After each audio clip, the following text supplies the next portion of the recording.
సృష్టిస్తున్న మారణకాండ ఓవైపు ఆకలితో అల్లాడుతూ చనిపోతున్న ఆకలి చావులతో మరోవైపు గాజా చిన్నబోతోంది. ఎక్కడ చూసినా ఆకలి కేకలే వినపడుతున్నాయి. యుద్ధం ప్రారంభమైనప్పటి నుంచి ఇప్పటి వరకు 100 మందికి పైగా ఆకలి చావుకు బలైనట్లు తెలుస్తోంది. అలా ఆకలితో చనిపోయిన వారిలో ఏకంగా 80 మంది చిన్నారులే ఉన్నట్లు గాజా ఆరోగ్య శాఖ అంటోంది. గడిచిన 2 రోజుల వ్యవధిలోనే ఆకలి కేకలతో 20 మంది ప్రాణాలు వదలటం ఈ పరిస్థితికి అద్దం పడుతోంది.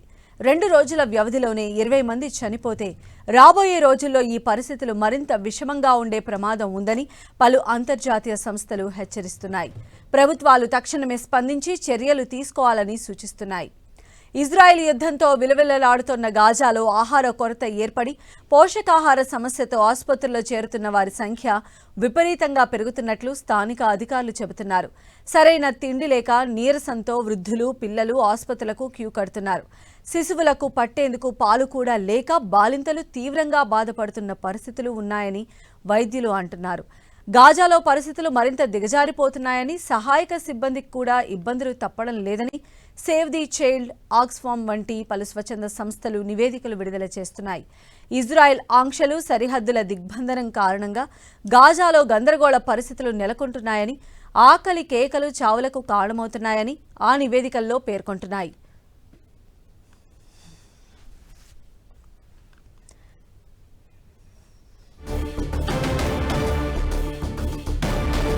ఇజ్రాయెల్ గాజాను చుట్టుముట్టడంతో మానవతా సాయానికి తీవ్ర ఆటంకం ఏర్పడుతోంది.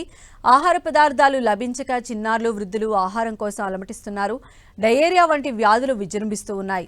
ఆకలి, డీహైడ్రేషన్తో వృద్ధులు వీధుల్లోనే కుప్పకూలుతూ ఉన్నారు. 20 లక్షల జనాభా ఉన్న గాజాలో రోజుకు సరాసరి 28 ట్రక్కుల ఆహార పంపిణీ మాత్రమే జరుగుతోందని స్వచ్ఛంద సంస్థలు పేర్కొంటున్నాయి.